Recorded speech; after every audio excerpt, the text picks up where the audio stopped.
खबरों के इस बुलेटिन में तुहाडा स्वागत। मैं हाँ तनु पहले एक नज़र चौनवीं खबरों ते। केंद्रीय खेती मंत्री नरेंद्र सिंह तोमर ने कहा है कि नवे खेती कानून किसानों के लाभ और भारतीय खेती को मजबूत करने लिए ने।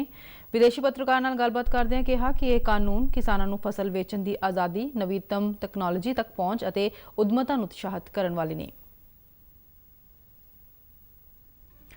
केंद्रीय वनज ते सनत मंत्री पीयूष गोयल ने बांग्लादेश को दोहां देशों विचाले बिना रोक टोक व्यापार विच सहयोग का भरोसा दवाया।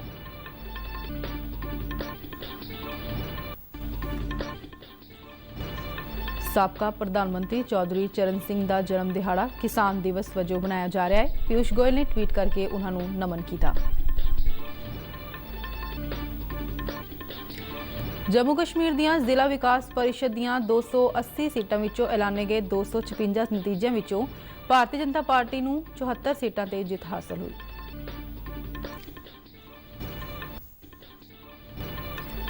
ते केंद्रीय खेड मंत्री किरण रिजिजू ने वर्चुअल तौर पर 8 राज्यों विचों खेलो इंडिया राज एक्सीलेंस केंद्रां दा उद्घाटन किया। ते हुण खबरां विस्तार नाल। केंद्रीय खेती मंत्री नरेंद्र सिंह तोमर ने कहा है कि नवे खेती कानून किसानों के लाभ और भारतीय खेतीबाड़ी को मजबूत करने लिए ने। नवी दिल्ली में कल दक्षिण एशिया के विदेशी पत्रकार नाल गलबात करदे कहा कि खेतीबाड़ी सैक्टर भारतीय अर्थचारे की रीढ़ की हड्डी है और प्रधानमंत्री नरेंद्र मोदी की अगवाई में किसानों की 2022 तक आमदन को दुगना करने के विजन ते केंद्रित है। तोमर ने कहा कि किसानों के शक्तिकरण और सुरक्षा लिए लियाए गए खेती कानून देश में हुण तक के सब तो वड्डे खेती सुधार कानून ने। उन्होंने कहा कि यह सुधार किसानों को अपनी फसल वेचण की आज़ादी, तकनोलॉजी और पहुँच और उद्यमता उत्साहित करेंगे और नाल ही खेती में इनकलाबी परिवर्तन लियाउणगे। उन्होंने कहा कि भारत विश्व का सब तो वड्डा लोकतंत्र है और यह सबका साथ, सबका विकास और सबका विश्वास के सिद्धांत पर काम करता है।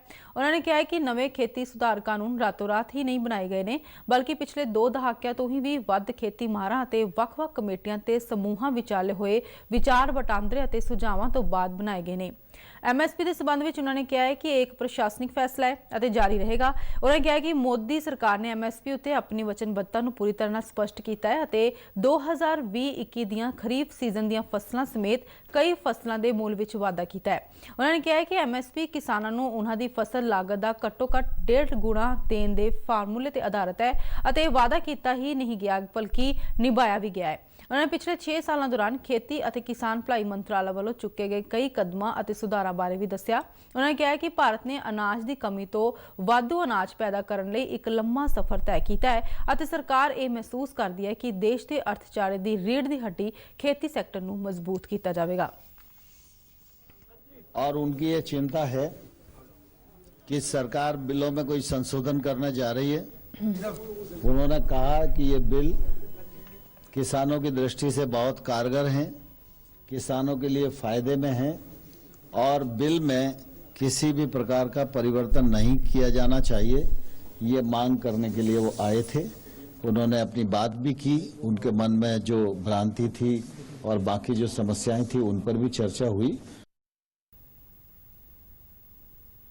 केंद्रीय वनज ते सनत मंत्री पीयूष गोयल ने बांग्लादेश को दोहां देशों विचाले बिना रोक टोक व्यापार में मुकम्मल सहयोग को यकीनी बनाए जाने का भरोसा दवाया है।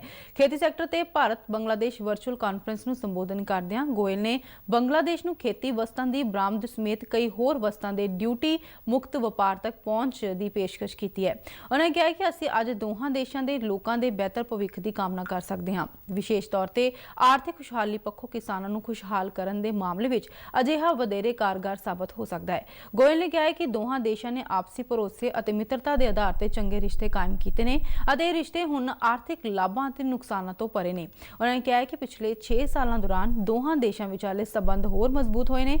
उन्होंने कहा कि प्रधानमंत्री नरेंद्र मोदी और बांग्लादेश की प्रधानमंत्री शेख हसीना का साझा दृष्टिकोण और व्यापार पक्षी नीतियां ने दोहां देशों विचाले गवर्नेंस को उत्साहित किया है।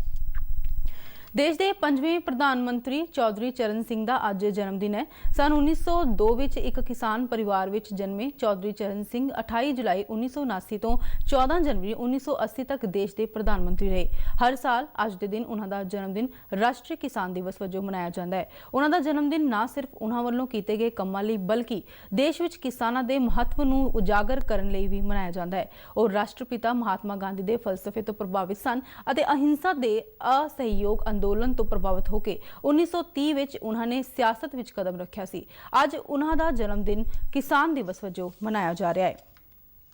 ਕੇਂਦਰੀ ਵਣਜ ਅਤੇ ਸਨਅਤ ਮੰਤਰੀ ਪਿਊਸ਼ ਗੋਇਲ ਨੇ ਸਾਬਕਾ ਪ੍ਰਧਾਨ ਮੰਤਰੀ ਚੌਧਰੀ ਚਰਨ ਸਿੰਘ ਦੇ ਜਨਮ ਦਿਨ ਤੇ ਉਹਨਾਂ ਨੂੰ ਨਮਨ ਕਰਦਿਆਂ ਆਪਣੇ ਟਵੀਟ ਵਿੱਚ ਕਿਹਾ ਹੈ ਕਿ ਉਹਨਾਂ ਦੇ ਜਨਮ ਦਿਹਾੜੇ ਮੌਕੇ ਮਨਾਇਆ ਜਾਣ ਵਾਲਾ ਕਿਸਾਨ ਦਿਵਸ ਦੇਸ਼ ਦੀ ਖੁਸ਼ਹਾਲੀ ਅਤੇ ਵਿਕਾਸ ਲਈ ਕਿਸਾਨਾਂ ਦੀ ਮਿਹਨਤ ਅਤੇ ਯੋਗਦਾਨ ਨੂੰ ਦਰਸਾਉਂਦਾ ਹੈ, ਜਿਸ ਕਾਰਨ ਭਾਰਤ ਅੱਜ ਵਿਸ਼ਵ ਦੇ ਪ੍ਰਮੁੱਖ ਅਨਾਜ ਉਤਪਾਦਕ ਦੇਸ਼ਾਂ ਵਿੱਚੋਂ ਇੱਕ ਹੈ।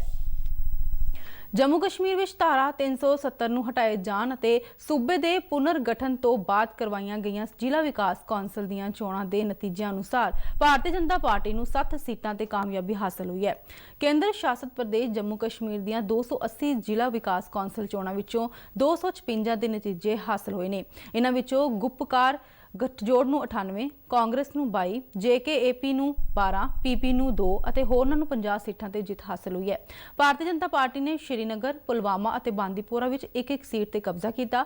ਜ਼ਿਲ੍ਹਾ ਵਿਕਾਸ ਕੌਂਸਲ ਦੀਆਂ ਚੋਣਾਂ ਵਿੱਚ ਪਹਿਲੀ ਜਿੱਤ ਭਾਜਪਾ ਦੇ ਕੌਮੀ ਉਪ ਪ੍ਰਧਾਨ ਅਤੇ ਪੱਛਮ ਬੰਗਾਲ ਯੂਥ ਵਿੰਗ ਦੇ ਇੰਚਾਰਜ ਇਜਾਜ਼ ਹੁਸੈਨ ਦੇ ਹਿੱਸੇ ਆਈ, ਜਿਨ੍ਹਾਂ ਨੇ ਬਲਹਾਮਾ ਸੀਟ ਜਿੱਤੀ। ਬਾਅਦ ਵਿੱਚ ਪੱਤਰਕਾਰਾਂ ਨਾਲ ਗੱਲਬਾਤ ਕਰਦਿਆਂ ਇਜਾਜ਼ ਹੁਸੈਨ ਨੇ ਕਿਹਾ ਹੈ ਕਿ ਉਹ ਇਲਾਕੇ ਦੇ ਲੋਕਾਂ ਲਈ ਕੰਮ ਕਰਨ ਲਈ ਉਹਨਾਂ ਨੂੰ ਮੌਕਾ ਦੇਣ ਤੇ ਜਨਤਾ ਦਾ ਧੰਨਵਾਦ ਕਰਦੇ ਨੇ। ਉਹਨਾਂ ਨੇ ਕਿਹਾ ਹੈ ਕਿ ਇਹ ਜਿੱਤ ਖੇਤਰੀ ਪਾਰਟੀਆਂ ਵਾਸਤੇ ਇੱਕ ਸੰਦੇਸ਼ ਹੈ ਕਿ ਲੋਕ ਵਿਕਾਸ ਚਾਹੁੰਦੇ ਨੇ।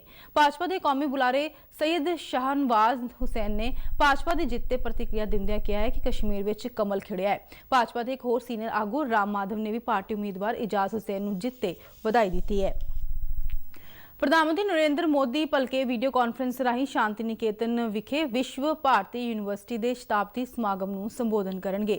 ਪ੍ਰਧਾਨ ਮੰਤਰੀ ਇਸ ਯੂਨੀਵਰਸਿਟੀ ਦੇ ਚਾਂਸਲਰ ਨੇ, ਪੱਛਮੀ ਬੰਗਾਲ ਦੇ ਰਾਜਪਾਲ ਤੇ ਕੇਂਦਰੀ ਸਿੱਖਿਆ ਮੰਤਰੀ ਵੀ ਇਸ ਮੌਕੇ ਹਾਜ਼ਰ ਰਹਿਣਗੇ। ਗੁਰੂ ਰਵਿੰਦਰਨਾਥ ਟੈਗੋਰ ਵੱਲੋਂ 1921 ਵਿੱਚ ਸਥਾਪਿਤ ਕੀਤੀ ਗਈ ਵਿਸ਼ਵ ਭਾਰਤੀ ਯੂਨੀਵਰਸਿਟੀ ਨੂੰ ਸੰਸਦ ਵੱਲੋਂ ਮਈ 1951 ਵਿੱਚ ਇੱਕ ਕਾਨੂੰਨ ਰਾਹੀਂ ਕੇਂਦਰੀ ਯੂਨੀਵਰਸਿਟੀ ਅਤੇ ਰਾਸ਼ਟਰੀ ਮਹੱਤਵੀ ਸੰਸਥਾ ਐਲਾਨਿਆ ਗਿਆ ਸੀ। ਇਹ ਯੂਨੀਵਰਸਿਟੀ ਗੁਰੂ ਰਵਿੰਦਰਨਾਥ ਟੈਗੋਰ ਦੀ ਵਿਚਾਰਧਾਰਾ ਅਮਲ ਕਰਦੀ ਹੈ ਅਤੇ ਹੌਲੀ-ਹੌਲੀ ਇਸ ਦਾ ਦੂਜੀਆਂ ਆਧੁਨਿਕ ਯੂਨੀਵਰਸਿਟੀਆਂ ਵਾਂਗ ਵਿਕਾਸ ਹੋਇਆ ਹੈ। ਕੇਂਦਰ ਅਤੇ ਵਿਸ਼ਵ ਬੈਂਕ ਨੇ ਕੱਲ ਰਾਜਸਥਾਨ, ਹਿਮਾਚਲ ਪ੍ਰਦੇਸ਼, ਉੱਤਰ ਪ੍ਰਦੇਸ਼ ਤੇ ਆਂਧਰਾ ਪ੍ਰਦੇਸ਼ ਵਿੱਚ ਸੁਰੱਖਿਅਤ ਅਤੇ ਗ੍ਰੀਨ ਨੈਸ਼ਨਲ ਰਾਸ਼ਟਰੀ ਰਾਜਮਾਰਗ ਕਾਰੀਡੋਰ ਬਣਾਉਣ ਤੇ 500 ਮਿਲੀਅਨ ਅਮਰੀਕੀ ਡਾਲਰ ਦੇ ਇੱਕ ਮਹੱਤਵਪੂਰਨ ਪ੍ਰੋਜੈਕਟ ਤੇ ਦਸਤਖਤ ਕੀਤੇ ਨੇ। ਵਿੱਤ ਮੰਤਰਾਲਾ ਦੇ ਆਰਥਿਕ ਮਾਮਲਿਆਂ ਬਾਰੇ ਵਿਭਾਗ ਦੇ ਵਧੀਕ ਸਕੱਤਰ ਡਾਕਟਰ CS ਮਹਾਪਾਤਰਾ ਨੇ ਦੱਸਿਆ ਹੈ ਕਿ ਇਹ ਪ੍ਰੋਜੈਕਟ ਵੱਖ-ਵੱਖ ਭੂਗੋਲਿਕ ਖੇਤਰਾਂ ਵਿੱਚ 783 ਕਿਲੋਮੀਟਰ ਲੰਬੇ ਰਾਜਮਾਰਗਾਂ ਦੇ ਨਿਰਮਾਣ ਵਿੱਚ ਸੜਕੀ ਟਰਾਂਸਪੋਰਟ ਅਤੇ ਰਾਜਮਾਰਗ ਮੰਤਰਾਲੇ ਦੀ ਸਹਾਇਤਾ ਕਰੇਗਾ।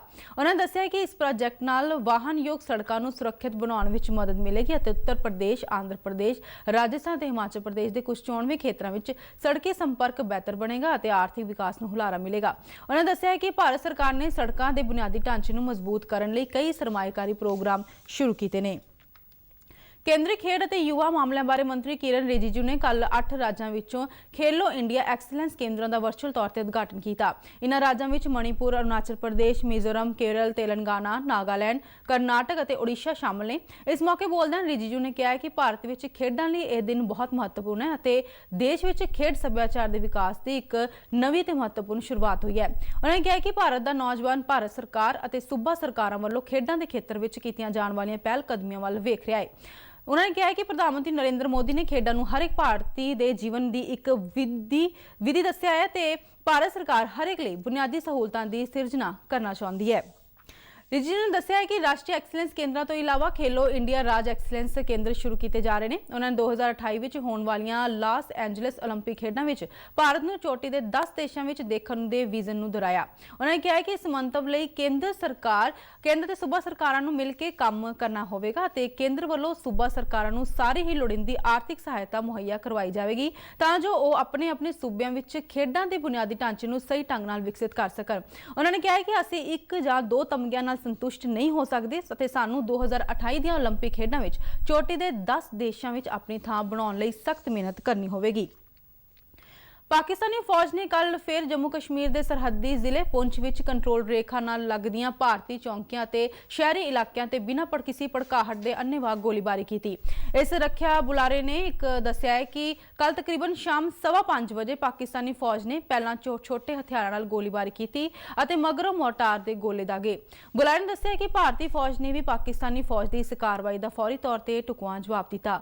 ਬੁਲਾਰੇ ਨੇ ਦੱਸਿਆ ਕਿ ਪਾਕਿਸਤਾਨੀ ਫੌਜ ਵੱਲੋਂ ਕੱਲ ਇੱਕੋ ਦਿਨ ਵਿੱਚ ਗੋਲੀਬੰਦੀ ਦੀ ਦੂਜੀ ਵਾਰ ਉਲੰਘਣਾ ਕੀਤੀ ਗਈ ਹੈ।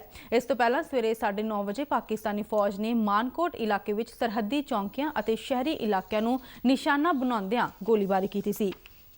ਇਸ ਦੇ ਨਾਲ ਹੀ ਬੁਲੇਟਿਨ ਖਤਮ ਹੁੰਦਾ ਹੈ। ਆਗਿਆ ਦਿਓ, ਨਮਸਕਾਰ।